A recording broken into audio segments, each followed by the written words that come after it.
Bismillahirrahmanirrahim. Assalamualaikum warahmatullahi wabarakatuh. Waalaikumsalam warahmatullahi wabarakatuh. Apa kabar? Alhamdulillah luar biasa. Tetap semangat. Allahu Akbar. Yes. Alhamdulillah. Semoga semangatnya sampai siang. Ya. Kita berdoa. Silakan berdoa dulu. Silakan pimpin.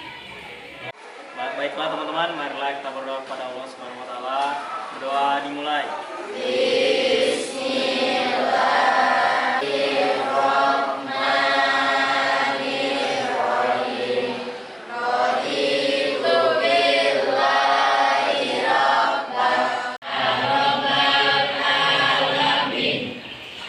Seperti kebiasaan kita, berarti di setiap awal pembelajaran kita awali dengan membaca.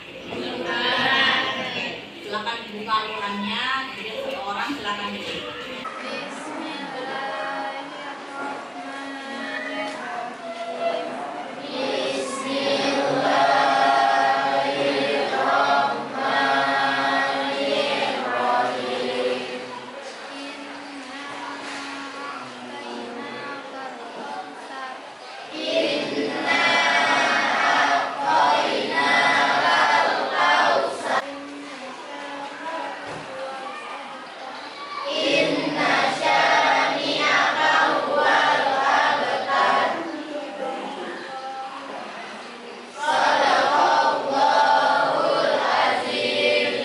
Semoga para baca Al-Quran kalian yang membaca, yang mendengarkan mendapatkan pahala. Mendengarkan namanya, ya. Ahmad David, Adam Mimo, Agatha, Karisa, Luciana, Misbahul, Muhammad Farel. Oke. Saya mau tanya dulu. Pertemuan kemarin, masih ingat nggak materinya apa? Stabilan siapa? Stabilan siapa? Siapa dah? Good. Betul tadi. Betul stabilan good. Oke. Kalau masih ingat saya mau tanya. Oke. Stabilan unsur berarti unsurnya itu harus stabil. Nah, yang pertama bagaimana cara menentukan atau mengenali kalau unsur itu sudah stabil? Apa? Oke, lagi. Gimana? Melihat elektron valensi apakah sudah memenuhi duplet atau tidak. Oke, sip, good. Yang kedua, jalan dulu. Apa itu duplet dan oktet? Duplet adalah elektron valensinya itu yang 2, sedangkan oktet elektron valensinya yang 8. Teman-temannya gimana jawabannya si Karisa? Lanjut lagi, ingat. Kemudian tadi Karisa ada bilang elektron valensi. Nah, apa itu elektron valensi? Orang elektron valensi adalah elektron terdual. Elektron terdual. Bagaimana menentukan elektron valensi orang? Jadi cara menentukan elektron valensi itu dengan melakukan konfigurasi elektron. Oke, konfigurasi. Masukkan konfigurasi. Nah, ini ada pertanyaan yang harus kalian jawab nanti di materi ini. Bagaimana jika elektron itu tidak stabil atau atom itu tidak stabil? Nah, dia kan harus memenuhi kaidah oktet dan duplet. Nah, tapi dia ingin jadi stabil, tapi tidak memenuhi nih kaidahnya si oktet sama duplet tadi. Bagaimana caranya supaya dia bisa stabil, bisa memenuhi si kaidah duplet dan oktet? Saya mau jawab. Dengan membentuk unsur kimia dan menggunakan struktur lattice. Ya. Ya. Dengan apa tadi? Apa Anda bilang? Menggunakan unsur kimia atau struktur lattice. Kita gunakan untuk mencari apa? Konfigurasi. Nah, jadi nanti kalau mau stabil kita lihat dulu, kita konfigurasi dulu. Setelah dikonfigurasi kita akan tahu berapa elektron valensi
bertanya-tanya seperti ini.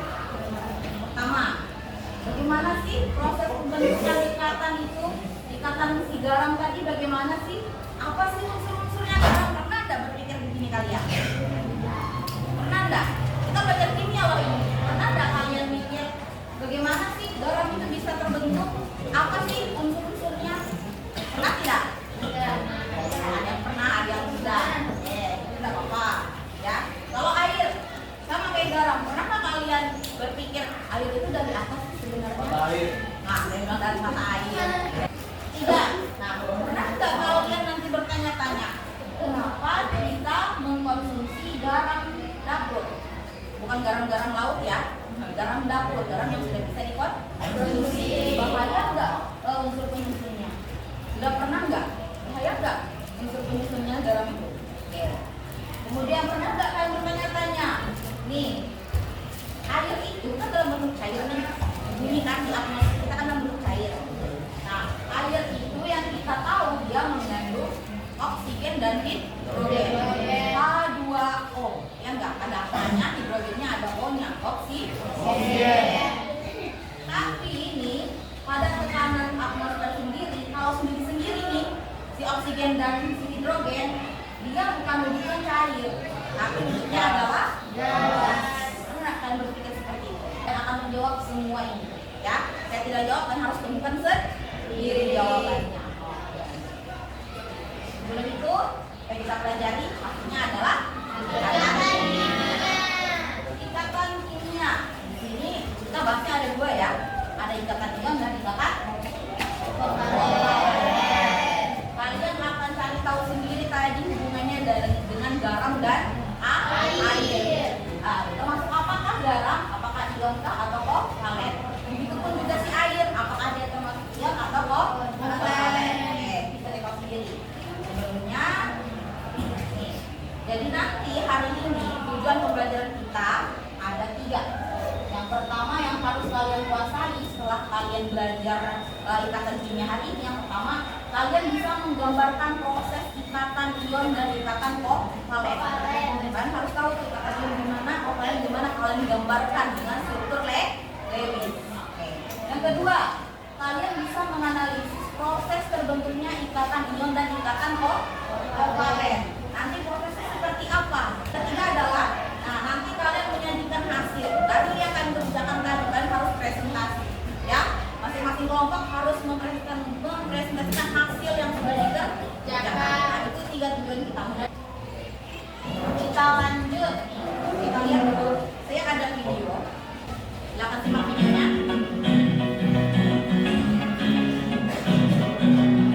Siapa yang tidak mengenal air?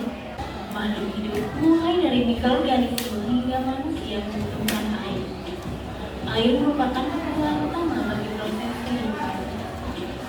Air merupakan senyawa kimia yang paling berlimpah di alam, memiliki titik beku 0 derajat Celcius dan di 100 derajat Celcius. Kita tentu tidak asing lagi dengan garam dan kulit. Hampir setiap masakan yang kita makan pasti mengandung garam. Garam berwujud padat namun mudah dapat. Garam memiliki titik didih yang sangat tinggi. Tahukah Anda mengapa garam memiliki sifat demikian? Sifat dari garam dipengaruhi oleh jenis ikatan kimia dan struktur senyawanya. Lihat video yang tadi. Adakah yang ingin kalian tanyakan mengenai video itu? Siapa? Sekarang udah. Bagaimana yang tersebut bisa bergabung cara mengenainya sehingga menjadi garam?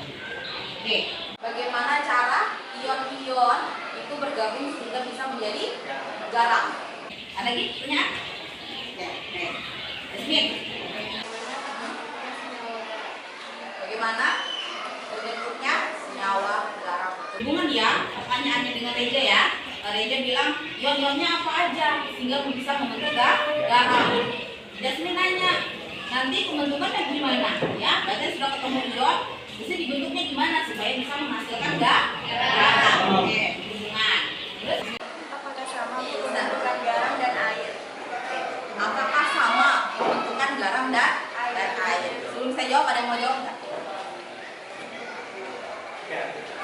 Ada yang mau jawab? Oke, nanti kalian jawab masing-masing di dalam kelompoknya. Ya, yang cari tahu sendiri di bawah laptop. Bawah laptop? Oke. Silakan nanti kalian bebas mencari dari sumber mana aja, mau pakai Mbah Google, mau pakai branding. Biasanya kalian bisanya pakai branding kan? Ya. Nah, jelas itu. Tapi hati-hati ya, kalau kalian mencari gunakan sumber-sumber yang terpercaya ya. Jangan asal mencari saja seperti itu. Oke, ya. Nanti pertanyaan dari 3 teman kalian tadi nanti kalian akan temukan sendiri ketika kalian mengerjakan LKP tadi lembar kerjanya. Oke. Kelompoknya yang kemarin ada visual 1, visual 2, visual 3. Auditori kan tadi. Auditori ya. Kinesthetik 1, 2, 3. Silakan kalian buka HP-nya, buka laptopnya. Kalian masukkan atau kalian scan barcode. Di sini ada bahan belajar kalian sudah saya masukkan ke dalam sini. Kemudian nanti kalian bisa juga download lembar kerjanya, ya. Oke, bisa.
Kelompok 3 visual ditanya dengan kelompok 3 kinestetik. Ya, itu nanti kalian silakan bertukar aja. Nanti kalau presentasi kinestetik berarti yang tanya itu visual.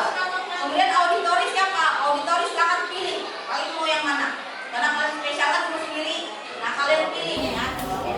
Silakan disimak kelompok berapa yang presentasi dulu. Dicatat ya. Ya, tolong nanti masing-masing kelompok dicatat dia nomor berapa. Kita langsung saya ajak kita cari tahu siapa yang presentasi duluan, kemudian materinya apa, ya. Ini langsung 2 jadinya. Oke. Sudah terlihat jelas? Oke. Kita ajak.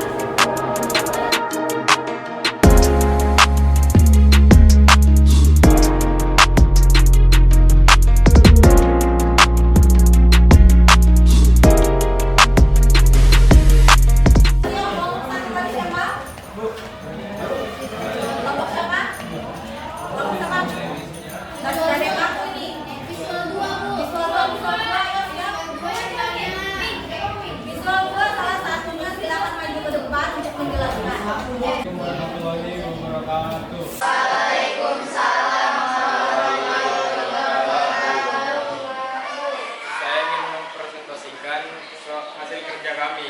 Saya perwakilan dari kelompok visual 2. Saya akan menjelaskan soal 3D. Saya akan menjelaskan soal 3D. Hal dan F jika disatukan akan menjadi senyawa ion. Dan proses pembentukannya ada di papan tulis.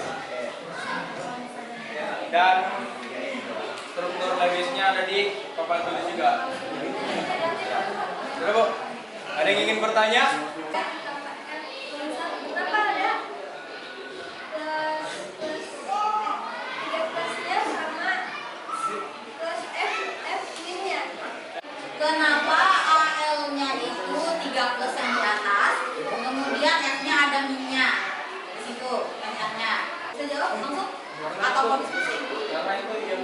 dan ion negatif, Bu. Oke. Mana? Oke. Nanti bisa kelompok berikutnya menjelaskan lebih detail. Ya, kelompok 1 ya, 2 ya. Oke. Next, kelompok 1 ngomong aja lagi karena waktu kita tinggal 15 menit. Siapa tadi kelompok 2? Saya dari visual 1 ingin menjelaskan untuk soal 3E, yaitu tentang MgO. Jadi senyawa dan ion MgO berbentuk melalui Mg2+ tambah O2 sama dengan MgO. Itu pembentukan dari MgO. Jadi untuk struktur Lewisnya seperti yang ada di Lewisnya. Ya.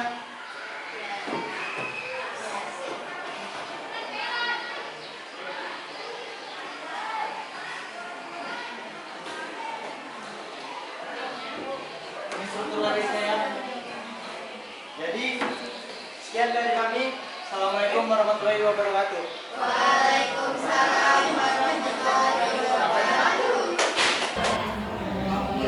Sip, silakan duduk. Kasih tepuk tangan. Terakhir, karena kalian sudah presentasi, sekarang kita harus menyimpulkan hasil dari presentasi. Oke, saya mau beberapa orang ya untuk menyimpulkan hasil dari apa yang sudah kita dapat hari ini. Ada yang mau menyimpulkan? Oke, apa kesimpulan hari ini Kak Lisa? Yang tadi ikatan yang ikatan ion adalah terdapat serah terima elektron. Yang lain, ikatan ion, katanya Kak Lisa adalah ikatan yang terjadi adanya serah terima elektron. Karena apa? Ada elektron, ada unsur yang kekurangan elektron, ada juga yang kelebihan elektron. Makanya di situ ada yang menyerahkan, ada yang menerima elektronnya. Makanya di situ terjadi serah terima elektron. Oke, kita tepuk tangan untuk Kak Lisa. Lagi? Oke, apa Feby? Ketika dua atom berbagi lebih dari satu pasangan elektron itu membentuk ikatan yang lebih kompleks. Oke, sip. Boleh ya? Oke, saya perjelas. Kata Feby adalah ikatan yang akan terbentuk menjadi ikatan yang lebih kompleks. Nah, ikatan kovalen nanti ini dia ada kebalikan dengan ikatan ion. Ikatan kovalen karena dia ada saling menggunakan elektronnya, sama-sama menggunakan elektron secara bersamaan. Karena dia itu ada masing-masing kekurangan elektron. Kalau elektronnya kurang berarti nanti sama-sama melengkapi. Jadi terjadilah ikatan yang lebih kompleks, yaitu ikatan kovalen. Tepuk tangan buat Feby.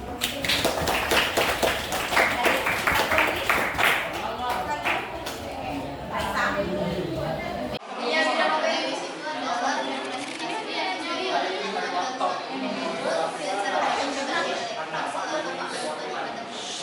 lalu tanda-tanda garis dan titik yang ada di dalam Lewis itu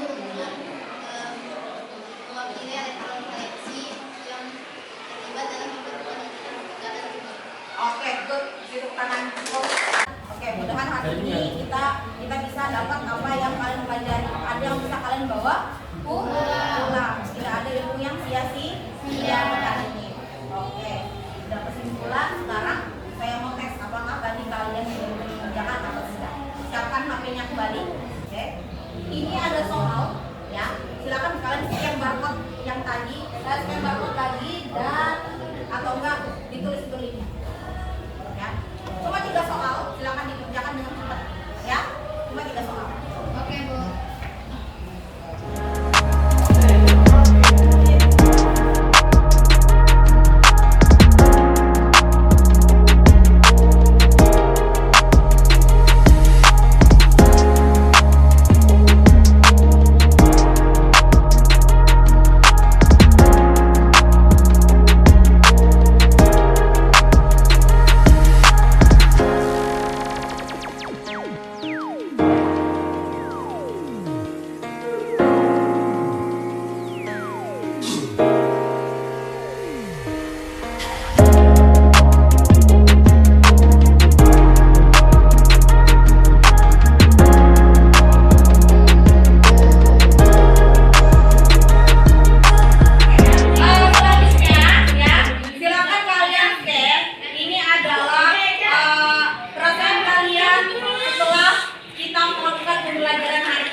Ini tugas lanjutan.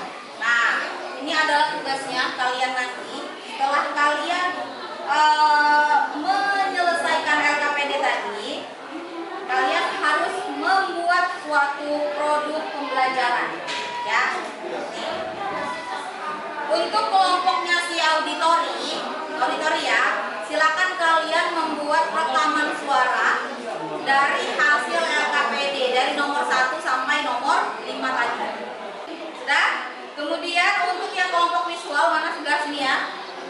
Kalian silakan membuat video dari hasil LKPD tadi dari nomor 1 sampai nomor 5, ya. Oke. Untuk yang kelompok estetik, silakan kalian membuat poster dalam bentuk digital saja, ya. Bisa pakai Canva atau pakai Photoshop atau pakai CorelDRAW. Nah, saya mau hasilnya jadi langsung jadi PNG, ya. PNG gambar. Nah, gambar boleh, PDF boleh, ya. Kenapa? Iya. Nah, kapan dikumpulnya? Kalian kumpulkan nanti di hari Rabu depan, ya. Ada jam sharing kan? Hari Senin kita masih masuk karena harus kita selesaikan presentasi. Nanti di hari Rabu silakan kalian sudah mengumpulkan produknya. Oke, bisa dipahami? Awali dengan doa berarti diakhiri dengan persiapan. Ayo kita berdoa dulu. Sebelum kita mengakhiri pelajaran hari ini, marilah kita berdoa kepada Allah Subhanahu wa taala. Berdoa dimulai.